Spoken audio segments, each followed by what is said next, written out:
Hey, it's Chris and Hannah. We're back at All In Gym. Got a special treat for you today. We're here with Bennett. He's a licensed physical therapist. He offers physical therapy here at All In Gym. You can call and schedule with him, get all those bumps and bruises, aches and pains taken care of. And one thing we really appreciate is if one of our clients has something going on, we can send them to Derek. He lets us know what's going on and what we can do to help them and not make things worse. So sit back, enjoy.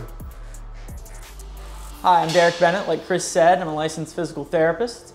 I've been practicing physical therapy and really specializing in orthopedic and sports-based physical therapy for the last few years. I started my own clinic, 740 Performance Physical Therapy, and treat right here at All In Performance. Today, I'm going to be showing a little bit of dry needling, and Hannah's been gracious enough to allow me to video her session with dry needling. She's told me in the past that she's had some headache and migraine kind of issues going on. So we're going to do a couple things today. We're going to do some cervical and head related dry needling, but we're also going to do maybe some quad dry needling just to show you exactly what dry needling is. So first off, I want to show the difference between an acupuncture needle or a dry needle. One thing that a lot of people ask me is what the difference between acupuncture and dry needling is. Acupuncture was developed in China hundreds of years ago, and it really follows meridian patterns or energy patterns throughout the body. Dry needling is a little bit more scientific based, or a lot more anatomically based, and really trying to promote blood flow to a portion of the muscle or a portion of the body that may be lacking oxygen. A lot of times those trigger points or tender points accumulate because of a lack of oxygen to that portion of the muscle. So if we think about getting a shot or getting blood drawn, this is the kind of needle that they may use, just a hypodermic needle. And you can see the difference in size between that and the needles that I'm going to be using with Hannah today. So on top is that hypodermic needle used for drawing blood or inserting medications, and then a dry needle is below that. So a lot smaller, and a lot of times patients don't even really feel it being inserted. So the needle that I just had, I basically just put that inside this little guide tube, and it's going to help me just set the needle.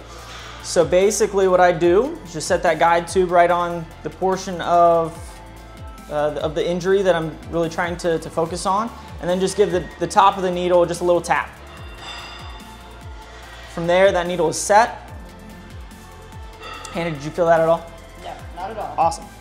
So from there, depending on what her symptoms are like, I'll probably just start applying a little bit more pressure and sliding that needle further into her leg. Once the needle's fully in the muscle, there's a lot of different things that we can do. We can do pistoning, which is basically just like a car piston, moving the needle up and down, and that's just building the dosage of the needle. Just like medication, we can dose dry needling by either doing special effects like pistoning or by adding more needles. So we can do things like pistoning, we can do some rotation of the needle. And again, we're really just trying to create just a little bit of micro trauma in order for the body to say, hey, there's something going on here. We need to send blood flow in order to get oxygen and more nutrients to that area of the muscle. So like I said before, Hannah has mentioned having some headaches in the past, so we're gonna actually needle her cervical spine and actually into her upper traps, maybe get into the levator a little bit. And I just went through a quick evaluation, found some tender spots on her, and we're gonna put some needles into those spots, but also right along the cervical spine itself. A lot of times we think about pain in terms of those trigger points, but we forget about the neurological kind of inflammation that can be going on. And between each of those segments in our cervical spine, we have nerves coming out between those vertebrae. So if we can get a needle close to one of those nerves as it exits out of the of the cervical spine, a lot of times we can actually see some inflammation decrease in that area as well. So first, just so it's a little easier to see, let's start with the upper traps. And that was a tender spot for Hannah. So when I needle, I almost always needle towards some sort of a backdrop, whether it's my hand underneath her upper traps here, maybe it's over her shoulder blade, and then we have a nice big bony backdrop. So that way the needling is perfectly safe. We're not exposing any of her more vital organs, her lungs, her kidneys, anything like that, to a prick from a needle. So what I'm going to do is just grab a hold of Hannah's upper traps, put that guide needle right on the muscle, and then just give it a little tap, and then just slide that needle into her upper traps right there. We're going to do a handful of needles today. Again, depending on the dosage that we're looking for, we can add more needles or less needles. How's that one feeling? A little pressure there. So a lot of times you may not feel the sharpness of a needle, but once the needle is in the muscle, you'll really start to feel this pressure, this deep, dull ache. And that's telling me that I've probably actually hit a good spot. So dry needling isn't necessarily completely painless. There's going to be a little bit of tension maybe felt, but in general, if it helps to decrease pain over the next few days or the next week, the 10 or 15 minutes that I'm needling is probably worth it for most people. So next we're going to go close to the cervical spine. And again, there is a bony backdrop, so I'm not going to be putting it into her spinal cord or anything like that, but we're just going to put a small needle right up close to the spine there. And a lot of times I like to go on both sides just to see if there's anything on the other side as well. So I'll kind of match it on the other side of the spine.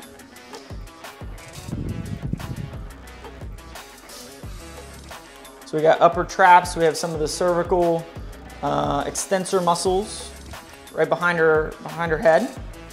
We're getting into levator. This tends to be a really tender spot, a spot of a lot of tension for a lot of people, but it's getting closer to that lung field, so I have to make sure I'm really in line with some of my bony landmarks to make sure I'm keeping Hannah safe.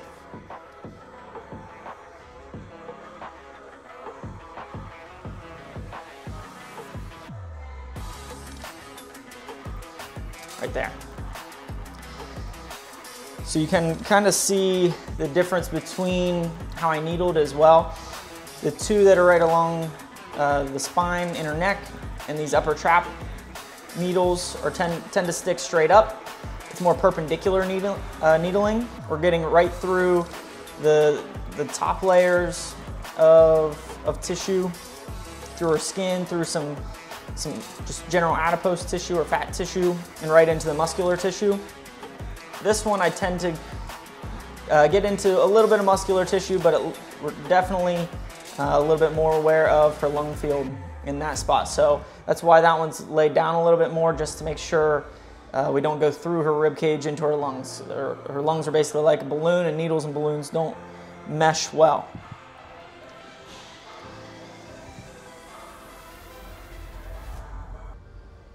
So now that Hannah has 5 needles in place, next is talking about time and how long those needles may stay in there. There's really no time limit for needling.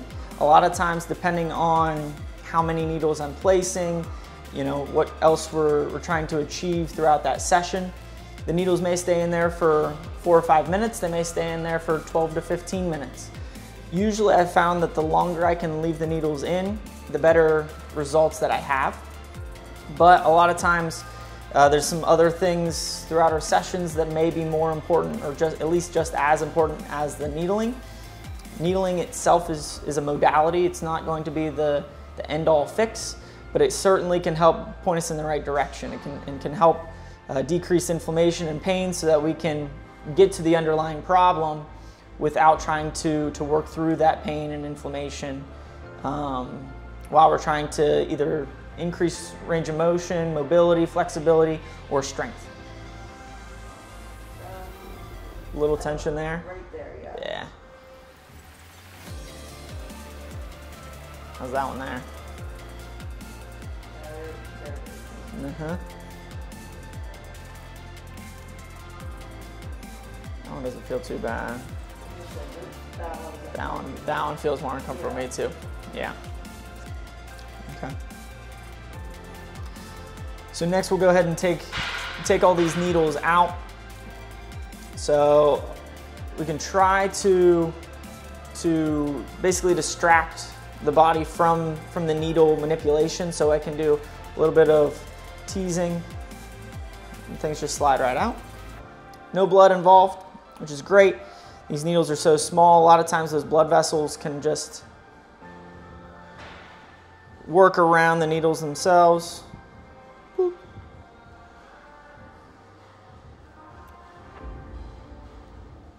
And there we are.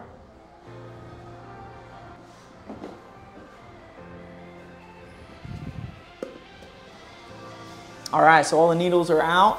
Hannah, how do you feel? Great. Awesome. So once the needling is done, the next step is kind of what to expect moving forward. So Hannah may expect to feel a little bit of muscle soreness, almost like she had a good workout. A lot of times there's really a few different reactions you can have to needling. Some people have told me that they actually have a little bit more energy after they've had needling. It's probably due to some of the neurological responses that they're having. Some people feel like, you know, like I said, they just went through a workout. They're a little more sluggish, they're a little tired after needling. Again, very common reaction. Just really depends on the person, what exactly we needled, and the dosage that was needled. So if anybody wants to try some needling, if they have any aches, pains, injuries that they want to be evaluated, I'm here at All In Performance. You can get a hold of me. There's cards right outside the window, or you can visit my website at 740pt.com, or follow me on Instagram or Facebook at 740performancept. Thanks.